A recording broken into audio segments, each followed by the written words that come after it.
It is so great to be here for the 5th annual Genealogy Webinar Marathon. I am Miriam Pierre-Louis, your host for this hour. We are starting webinar number 2, and this hour we will be watching Clustering with MyHeritage Labels by Michelle Leonard, who is joining us live from Scotland. And that's one of the most phenomenal things about this marathon is that we go all around the world with our speakers. Let's bring Michelle on here. Okay, without further ado, let me introduce our speaker, Michelle Leonard. Michelle is a Scottish professional genealogist, DNA detective, freelance researcher, speaker, author, and historian. It is so great to have you here, Michelle, for webinar number 2. Thank you for joining us today. Thank you, Marion. It's great to be here for the 24-hour marathon. All right, take it away, Michelle. All right, welcome everybody to Clustering with MyHeritage Labels. So, MyHeritage provide us with 30 color coding labels that we can use to organize or cluster our DNA matches. But what is clustering? Let's start with that. Well, clustering is a technique that can be used to organize DNA matches into distinct groups that should generally represent specific and different lines of our trees. Clusters are created by grouping together sets of shared matches that key power tool. So shared match lists are the absolute key to clustering. If a group of matches mostly all share DNA with each other, as well as the test taker, then it's likely the test taker and those in that group or cluster share a common ancestor or ancestral couple, but, and there's always a but, isn't there? But not always. Some shared matches will match the test taker and the comparison match in different ways. So red herrings are always possible. And of course, for those who have multiple connections, pedigree collapse, endogamy, it's a lot more difficult to separate out and cluster into groups. There are several ways you can manually cluster DNA match lists. On MyHeritage, you can manually cluster them using the labeling tool provided, and that's what we are going to talk about this evening. You can also create custom spreadsheets if you prefer offsite methodologies. And in recent years, excellent developers have also created automated clustering tools like the brilliant Auto Cluster, also on MyHeritage. Clustering can provide an amazing amount of insight into how matches may fit into your tree. But you will get the most out of it if you have a reasonable number of identified matches. So what do I mean by that? Well, identified matches are just matches with whom you can identify a common ancestor or more regularly, a common ancestral couple. For instance, a paternal second cousin. You share the same set of great-grandparents. You know who those people that you share are. That's an identified match. So the first thing I want to talk to you about in terms of using the labels on MyHeritage is creating side labels, as I call it. Now, Ancestry has a tool called Side View, which kind of automates this process into maternal and paternal for you. But we don't have that on MyHeritage, so we need to do it ourselves. That's our first port of call, to try and separate our matches out into maternal and paternal if we can. And the if we can is important because we can't all do it, or can't do it with all our matches in many cases. Now, the first thing when you're going to create side labels is, it doesn't matter what you start with. Just make sure whichever side you start with, you're going to use your highest, your closest, your best match that is independent to one side of your ancestry. So that match will be your base match for your label, okay? So what's a base match? I hear you ask. Well, a base match is a match you use to create and populate a label. You add the label to the base match first. That's the first person that goes into your label, the first match into the label. And then you add all of that base matches, shared matches, to the same label. That's all the base matches. It's just the person you start with to create your label. And the person you want to start with to create site labels, again, is your highest, maternal only or paternal only match. So in my case, or actually my brother's, because we're going to use my brother Alan's match list tonight as a guinea pig, as a blank canvas. Sorry, Alan, for turning you into a guinea pig, but there you go. So we have our mother tested, therefore she is by far our highest independent match on one side or the other. So I should start with my maternal side in terms of creating a side label for my brother. So we start with my mother. If you have a parent tested, always use that parent as the base match to separate out the match list as accurately as possible. If you don't have a parent tested, your first base match should be your highest maternal or paternal only match, whoever that may be, whether it's half siblings or first cousins or second cousins, etc. So in order to create this label, we click on this little box here on the left-hand side menu, and that will bring us this manage labels pop up on the right hand side, and we will then create our new label from here. That will give us another pop up, and we want to give our label a name. Now I'm going to give our label the name Star Maternal, and I'll explain the star a bit later on.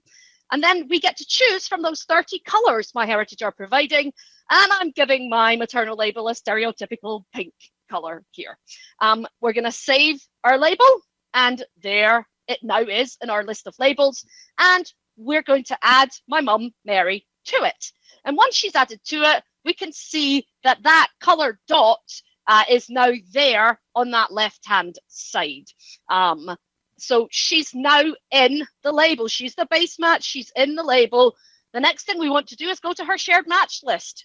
So go to the comparison page, click on Review DNA Match, scroll down to the shared matches between my brother and my mother, so between the test taker and the comparison match, and simply add those people to that same maternal label.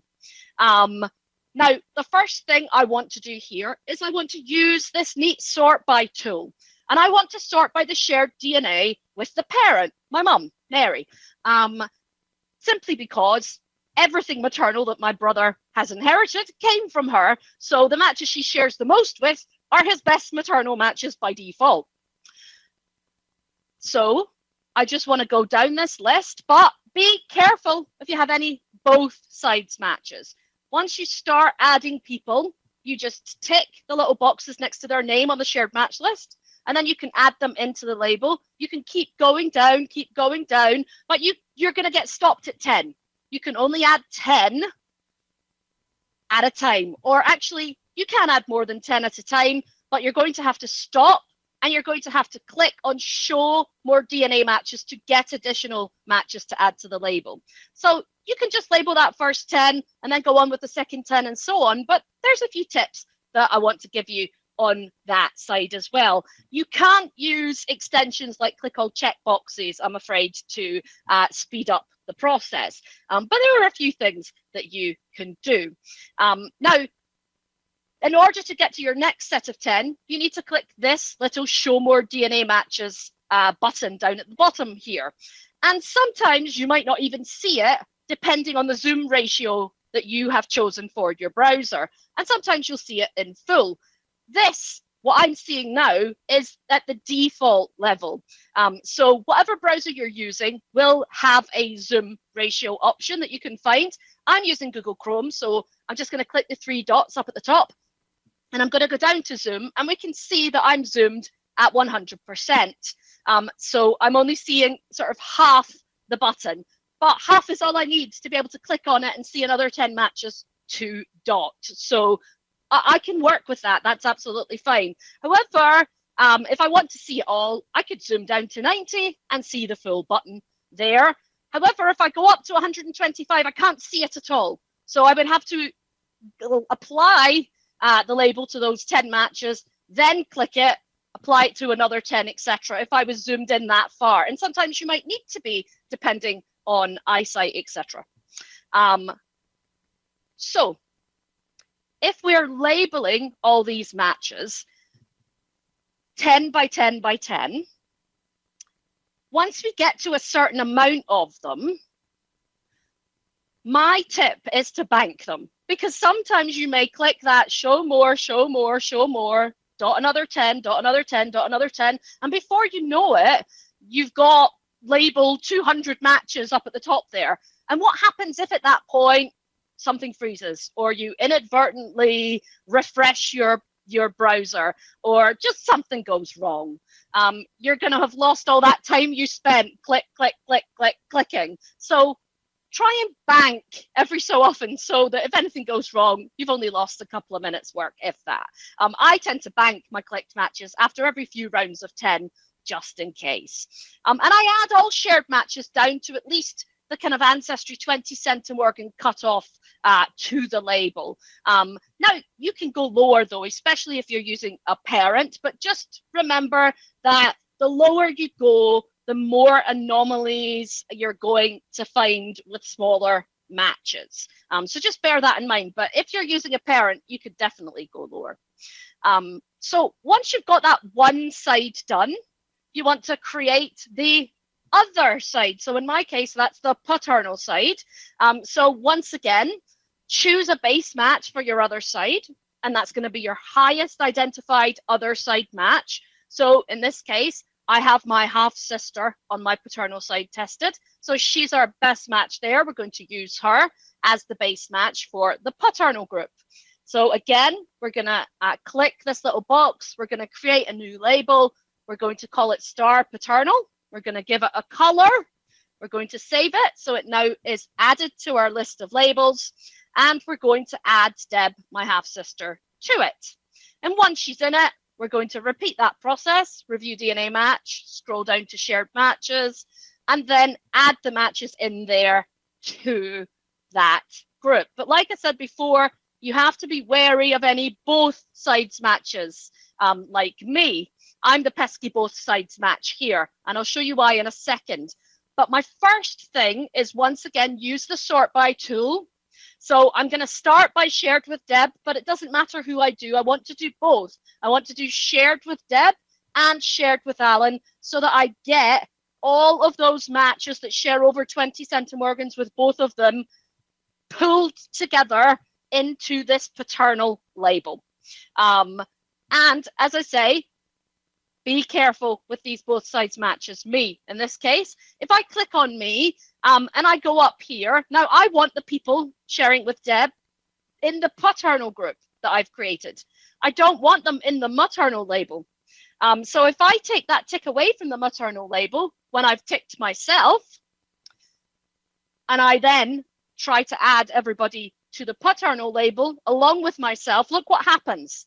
It just takes away my maternal label and puts me only in paternal. So if you have a both sides match, you have to fix them independently. Now, I'm not really all that important here. We could just leave me undotted completely. But if you want to be fully accurate and have both labels on your both sides matches, then just do them one by one separately.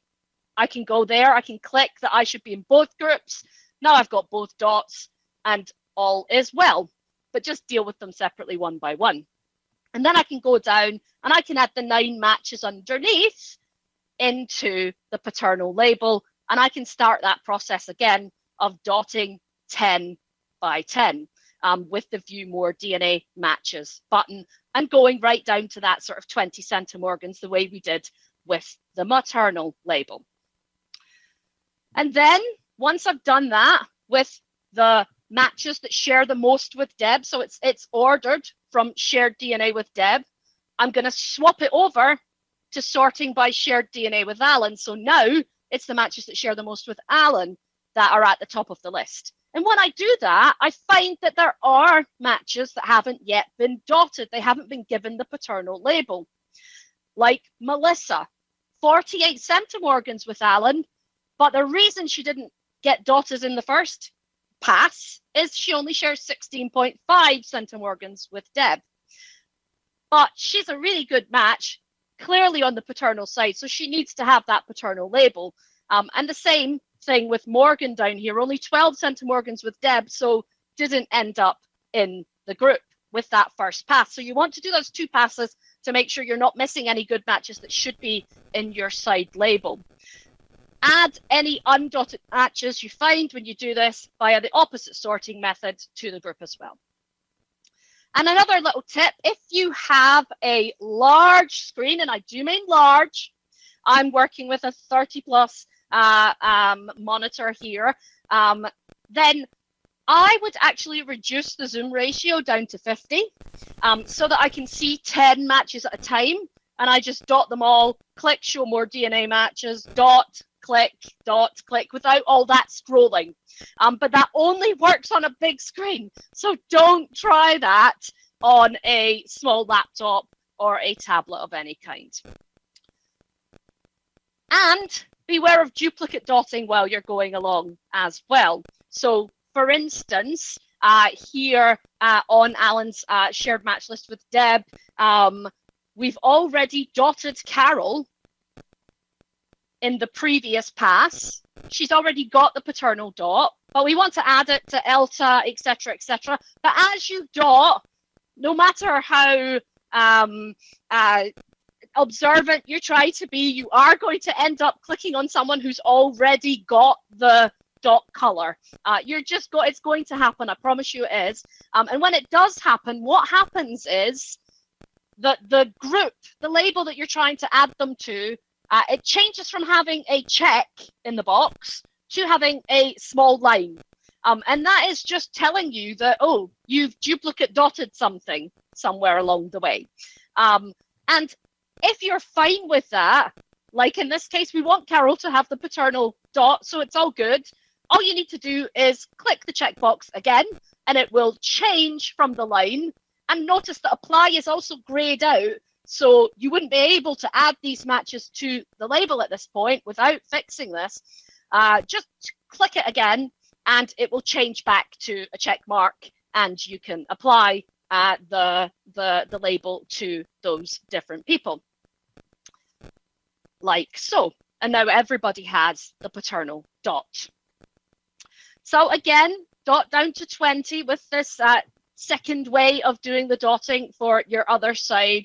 I generally dot down to 20 using those both versions of sort by, so that all matches in the group share over 20 with at least one of the test taker or the comparison match. But there really is no hard and fast rules here. Trust your judgment. If you see a match that you think, oh yeah, that match belongs, that looks good, I'm going to add the dot to them, then you go for it. But just always be aware that there's more anomalies, there's more odd things are going to show up, there's more chance of false matches the lower you dot down. And of course, if you're not using a parent, which in most cases for most labels you're not going to be, then you want to expand the label, okay? Only a parent is going to have all the same matches as the test taker. For instance, in the second group, the paternal group we're creating, Deb, who we've used, Alan's half-sister, they share maybe around about 25% of their DNA with each other. But that means there's another 25% of my dad that they don't share with each other. So there's going to be matches that Alan has that need the paternal dot that just don't get pulled in from Deb's shared match list because they don't match Deb. So we want to expand the label by using other close paternal identified matches like first cousin Mary here. We can use her. She is bound to bring in other matches that didn't get pulled in via Deb. So again, you don't need to do this when you have a parent tested for that side. I didn't need to do it with the maternal label, but if you don't, it's an important step, as different relatives on a particular side of your ancestry will have inherited different pieces of DNA from the same ancestors and will therefore have some different shared matches that need to be pulled into your paternal or maternal label. So we're looking now at the shared match list between Alan and first cousin Mary. And straight away, we see a match like Carly, who shares 58 centimorgans with Alan and 45 with Mary. She's a really good paternal match, but she just didn't match Deb. So she didn't get the paternal dot that first time around. Expanding the label in this way means we're going to pull in other good matches like Carly. So keep expanding the label with as many close identified paternal relatives as possible. But of course, Some of you are going to be sitting there going, I don't have any close maternal or paternal relatives in my heritage. How do I do it? Well, we can only work with what we have to work with, and you're going to have to use those more distant identified matches that you have. All of them, any of them that you have, but that does mean that you're going to have quite a number of matches who you just can't work out which side they belong in. And so for those situations, I would always have an uncategorized label as well. So create a new label, give it a color, call it uncategorized, and add the matches that you just can't work out into that label. And bit by bit, as you get more identified matches, as you identify more yourself, you may be able to work out how some of them fit in, which side they're on, and you can move them then from the uncategorized label to the one that they truly belong in. So try it out. Create maternal and paternal side labels on your MyHeritage match list. Start with the side for which you have the closest independent match, i.e. not a both sides match, and use them as your base match. Once you've created the label, expand it with other identified matches on that side. Again, not necessary if you have a parent. Create the opposite side using the highest matches on that side as base matches. Dot everything down to around 20 centimorgans shared with either the test taker or comparison match. You can go lower, but be aware that the lower you go, the more anomalies will creep in. So let's move on now to organizational methods, DAG and ABCD. What is that? Well, I will explain. Direct ancestor groups method. This is an organizational method that uses identified matches, the matches with whom you know your common ancestors, to create labels for those shared common ancestors. So this is just a name that I have given this methodology. And you add a label to a base match who must be an identified match that descends from that ancestral couple or single ancestor, but generally you want to work with ancestral couples wherever you can. And you do that for those that you want to create a label, and the DNA you share with them must track back exactly to that couple. So you would need a kind of second cousin level match for a great grandparent couple label, a third cousin level match for a second great grandparent couple label, etc. So looking here at Alan's paternal pedigree chart, and we're just going to not bother about the maternal one at this point, because remember, we have our mum tested and we should work with her match list for her side. And we can use all Alan's 30 labels for the paternal side. Let's say we are working with a first cousin, like first cousin Mary. That's not going to narrow things very far. It's going to help us create that high level paternal side label, but it's not going to narrow to anything other than the full paternal side. It could be on any of these lines. However, if we have identified matches that are a bit more distant, like second cousins and third cousins, well, we can narrow things further. For instance, we could create a Campbell-Cullen group if we had descendants of my grandmother, Margaret McPherson Campbell, who are at that kind of second cousin, first cousin once removed, etc. level that could help us, that where the DNA can only go back to John McPherson Campbell and Janet Kerr Stevenson Cullen. So that's the group that I want to create. That's my direct ancestor group that I want to create a label for. And again, like I just said, if you have a parent tested, color code your matches on that side on their match list and use yours for the other parent who you've not been able to test. So let's try this out. Let's demonstrate it. Choose a base match for your first label. Pick a match who is related via just one grandparent or great grandparental couple. So in this case, I'm going to choose Anne, my dad's first cousin, mine and Alan's first cousin once removed. And if we look at her pedigree, we can see that she is a grandchild of that same couple, the Campbell-Cullen couple, which means that the DNA that Alan and Anne share with each other goes back to that couple. Great grandparents for Alan, grandparents for Anne. So that's great. I can use Anne as an identified match to be the base match of a Campbell-Cullen label. Now, I use a system of pedigree codes for my labels in order to have them nice and neatly organized into a list.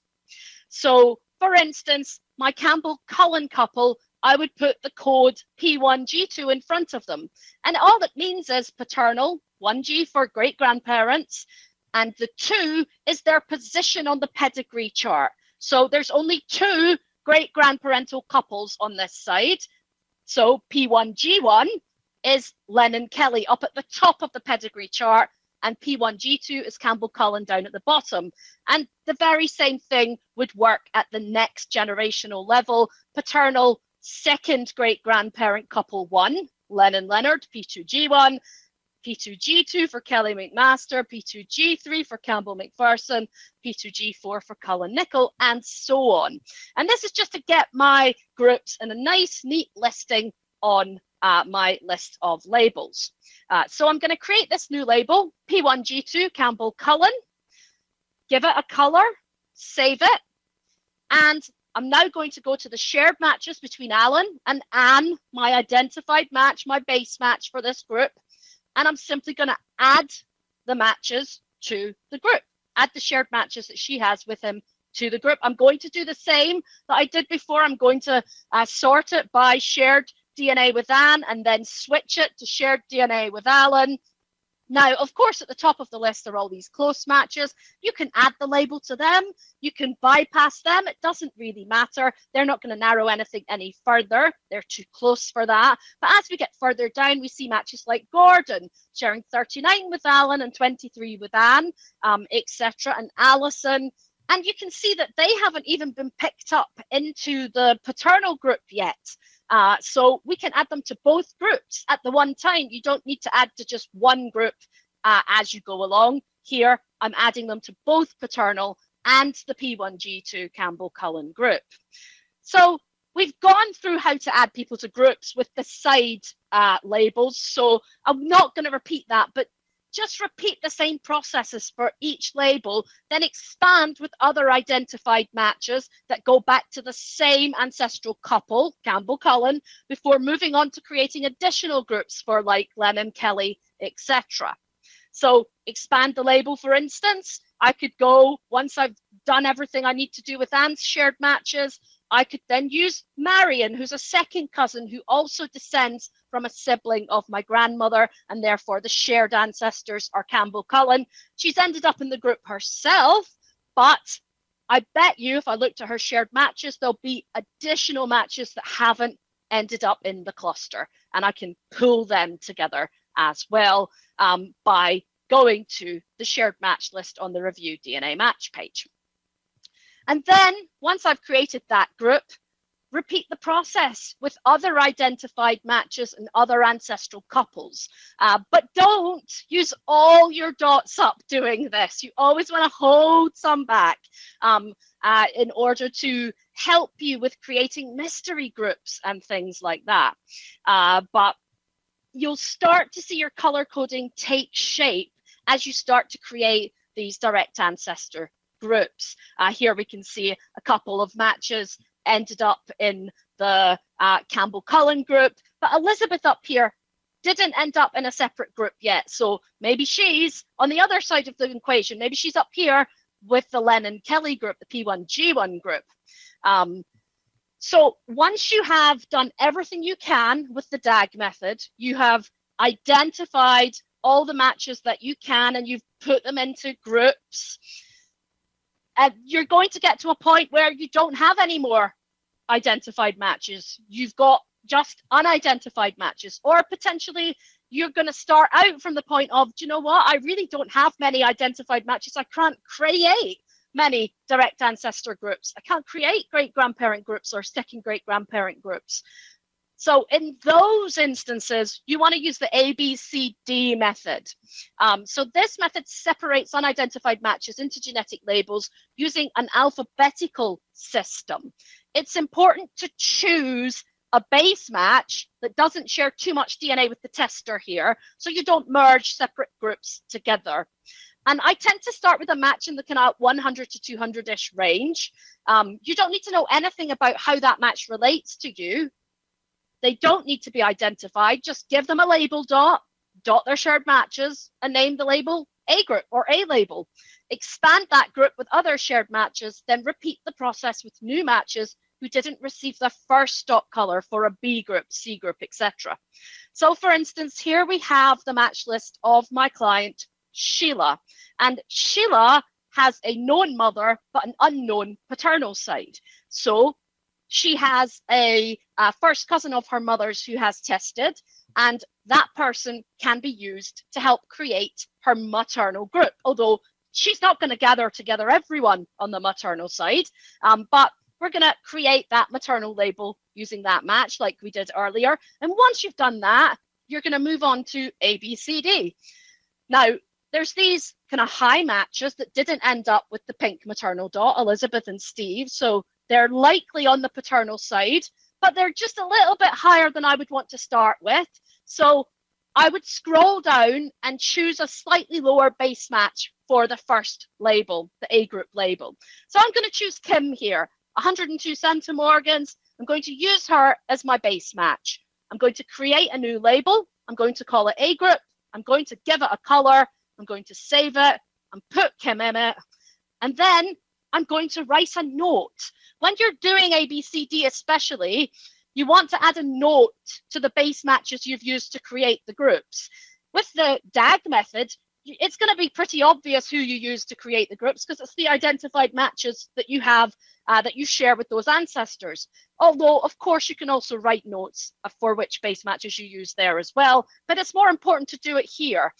So I'm going to say I've used Kim as the base match for A group, just so that that's there if I ever need to know who I used.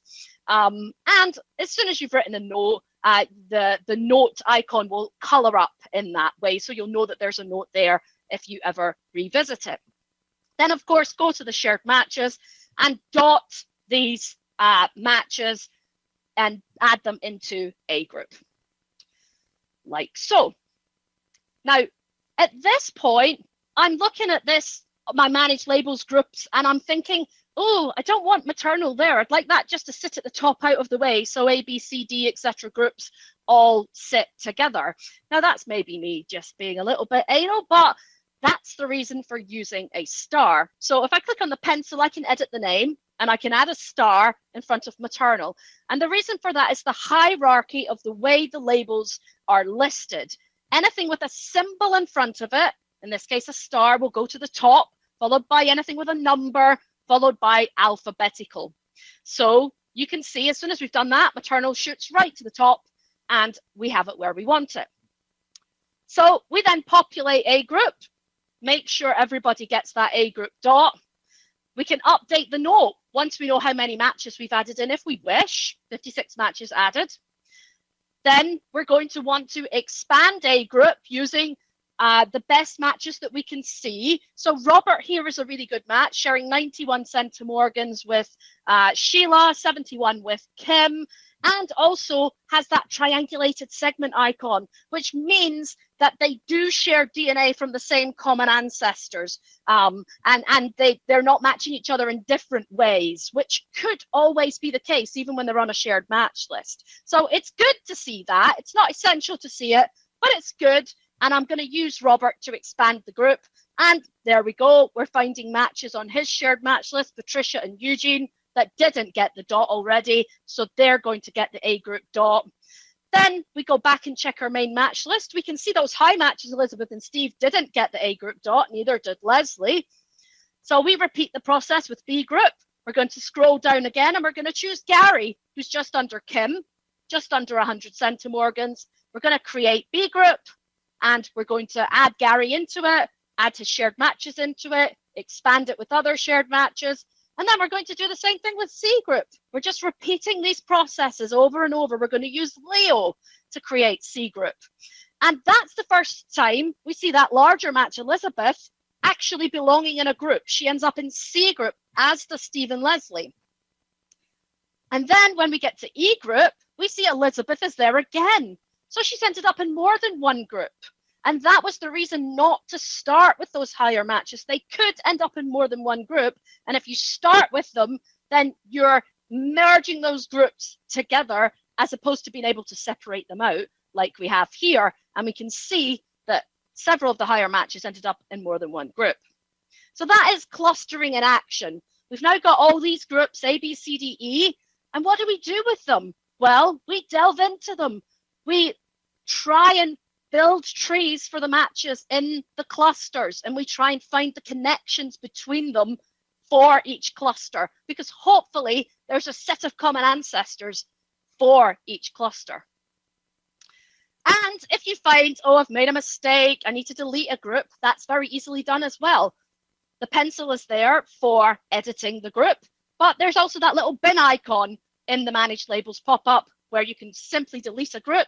You will be given a warning. Deleting this label will remove it from any DNA matches associated with it, and you can go ahead and delete it. And your labels will take shape. So here, for instance, we go back to my brother's group. We can see his labels are neatly listed because of the pedigree codes I'm using. I've also got a working group because, you know, sometimes we're busy and sometimes we see something we really want to work on, but we don't have time. And hey, just throw it in the working group. And when you do have time, come back to it, go to that working group, filter by it, and have a look at what you wanted to work on.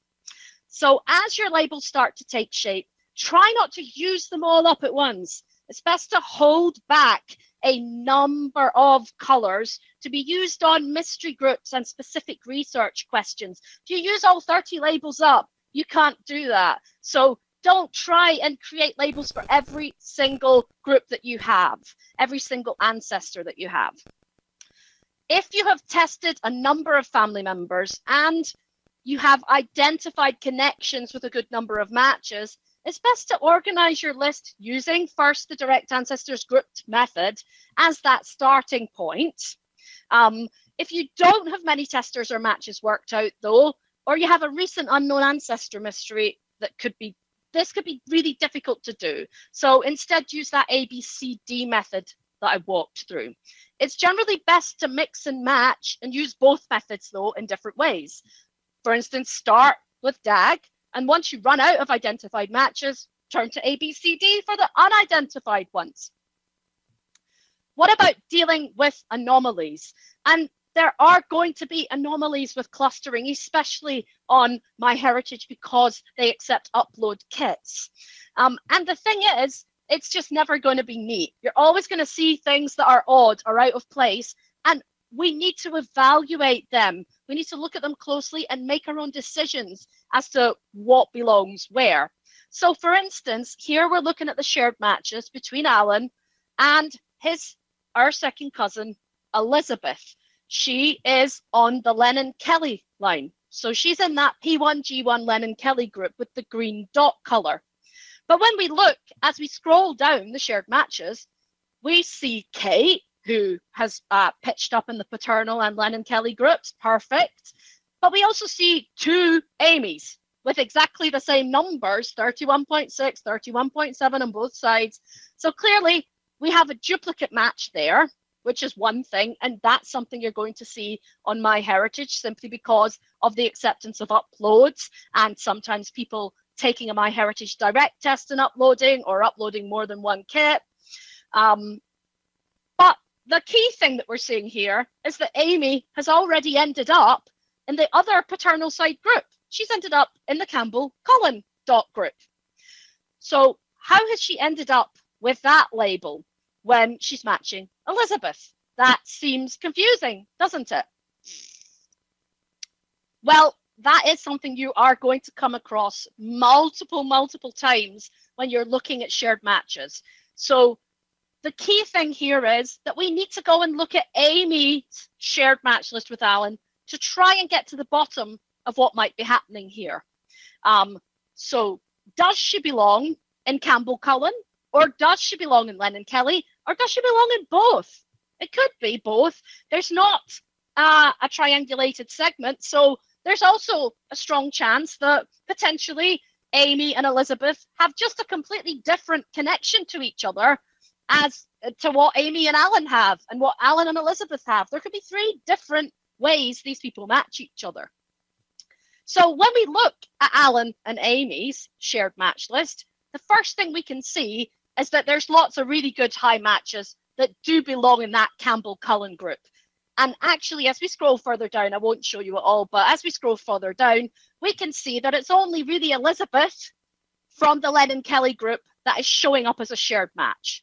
So that is telling me that it is a very strong chance in this instance that Amy and Elizabeth have a different connection to each other, maybe on Elizabeth's maternal side, while Alan and Elizabeth are on her paternal side. And Alan and Amy share in a different way again. So I wouldn't, in this instance, having evaluated it, add that Lennon-Kelly green dot to Amy. I don't think she belongs in that group. I could change my mind down the line if more people show up in the shared matches. But at this point in time, it looks strongly like she doesn't belong in that group, so she's not getting that dot.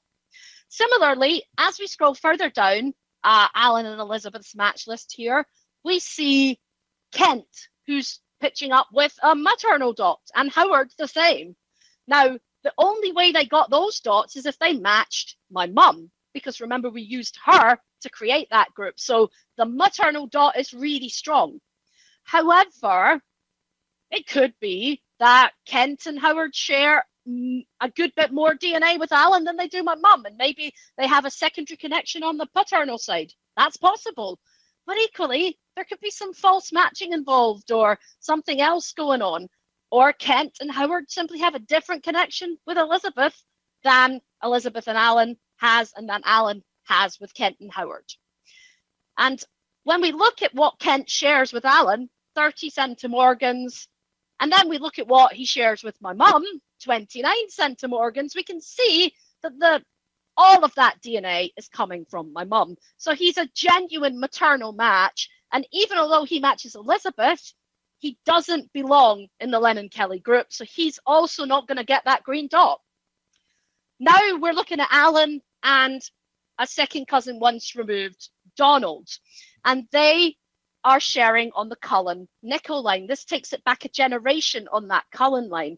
Donald is a second cousin of my dad's. So the shared matches that they have, the bulk of them should be Cullen-Nicholl. But again, we're seeing anomalies. Michael, who's pitching up with the Lennon-Kelly dot from the other side. Marjorie, again, a maternal dot. Melissa, yay, she's got the right Cullen-Nicholl dot already. And Roderick, who doesn't have any additional dots yet, but is somebody to be really careful of because he's only sharing 8 centimorgans with Donald. He might be sharing a very nice 43 with Alan, but only 8 with Donald. So we have to be careful with that. And I wouldn't add him to the Cullen-Nicholl group just because he shares 8 centimorgans with Donald. And the others, we're going to have to evaluate them in the same way I just did with Kent and the others. And finally, be careful with false matches. Here's Monica. She's the highest false match on my brother Alan's match list. It's a high one at 61 centimorgans. So it can happen. And I actually have a group for false matches on there as well to eliminate them out of the way. You really need to have really high matches in order to truly identify which ones are definitely false, though, on both sides, like I do. So due to uploads and imputation, you're going to find more false matches that could lead to red herrings and shared match lists. So it's important to be more vigilant and assess any matches you're unsure about. And you'll simply have to deal with more anomalies with MyHeritage labeling. So try it out. Start color coding and clustering your MyHeritage matches into labels. Ask yourself which one of the methods I've outlined fits best for your match list and circumstances. In most cases, it's going to be a mix of both. Once you've decided on a method, start creating your labels and color coding, maybe your first 50 to 100 matches or however many you wish. Remember to sort by both how much the tester shares with the shared matches and how much the comparison match shares with the shared matches to make sure you don't miss any higher matches. Expand your labels using the shared matches of the shared matches as you go along and add notes to chosen base matches. Decide on a naming system for your groups and be consistent with it. You don't need to use my pedigree codes, but use something. And don't be afraid to delete or do over if you feel you've made mistakes. And the final question, is it worth all this? Well, here's the power of labels. Here we have a new match for Alan, Jim. He's sharing nearly 50 centimorgans. He doesn't yet have any labels, but because we've done all this labeling, we've created a reference set, we can go straight to the shared matches between them, and straight away we see our paternal dot showing up. So that tells us it's the paternal side. As we scroll further down, we see the Lennon-Kelly dot showing up. So very, very quickly, just from the dotting we've done, we can see that Jim is probably related through the Lennon-Kelly line in some way. And you can use the filters to filter your labels and just look at the matches for a particular cluster at a time and work through your clusters once you've created them. So summing up, clustering is a powerful technique that can provide crucial insights into how groups of matches may relate to you. Clustering with labels is the best way to organize your match lists at MyHeritage. It can be used to narrow connections down and spot red herrings and connections you may otherwise miss. Think of it as a reference set to help you with working out your connection with your matches, and always hold back some labels to use them to create labels that can help you solve brick walls and mysteries. And of course, I have over 30 other webinars in the Legacy Library, so do check those out. And if we have any time left, I'm happy to take a couple of questions, Marion. Oh, that was great, Michelle. And I love your final point there. Like when you get a new match and then you look at your shared matches and you can just scroll down if your labeling is done and you can see exactly who they're connected to. It's you see all of your hard work every time that happens. All right, I'm going to switch. You do, and it pays off. I'm going to switch quickly over to my screen so we can do these announcements, and then we can get to a question or two. The webinar recording, a lot of people have been asking about that, and this particular webinar will be up within an hour or two. I can't promise that for the rest of them overnight. Those probably won't be up till Monday, but go to familytreewebinars.com /24 and you'll see it. It'll be free for a week, so you'll be able to watch it again if you need to. All right, we've got a door prize, and appropriately enough, it's a MyHeritage DNA test kit. So what a perfect prize for this webinar. And this is going to go out to Donna Lounsbury. So congratulations, Donna. I'll be sending you an email, maybe not until Monday, but you will get an email with instructions on how you can get your prize. All right, Michelle, let me see here. All right. Okay, so there seemed to be some confusion. Like Alice is saying, where do I start when my parents are dead? So the base pair doesn't have to be your parents, right? No. I know that a lot of people will not have parents. So the base match just has to, for the side labels that we started with, the base match just has to be your best maternal only match and your best paternal only match. That could be a second cousin. It could be a third cousin. It's just whoever is your personal best. And that's going to be different person to person. In my case, I'm lucky because my personal best was a parent, but it doesn't have to be, and for many it won't be. Okay, great. Magali wants to know, can you create a third label for the matches? Is it only 2 labels? How many? You can create 30 labels. You've got 30 colors to play with.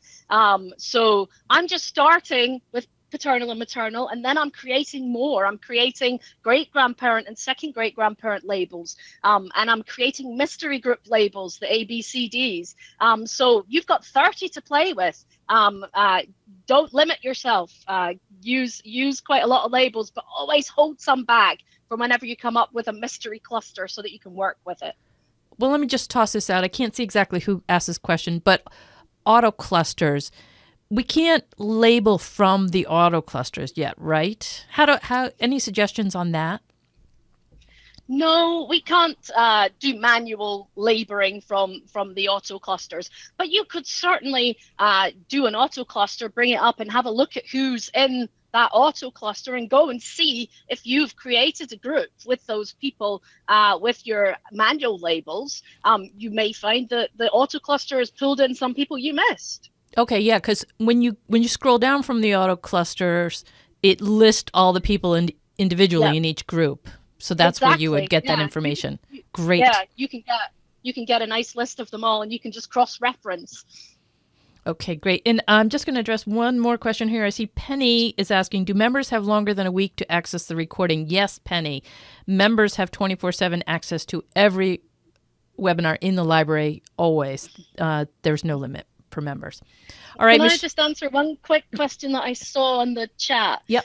Someone said, do you try and make your groups consistent from testee to testee? Absolutely. Make them consistent. I have all the same names and all the same colors on my list as I have on my brothers and my half sisters, etc. Make them consistent for sure. Okay, great. Yep. Sounds good. All right. This has been terrific. Michelle, thank you so much. Appreciate your time tonight. You're welcome. All right, everyone. Have a great time in the marathon, everyone. Stick around for webinar coming up number 3. Bye, everyone.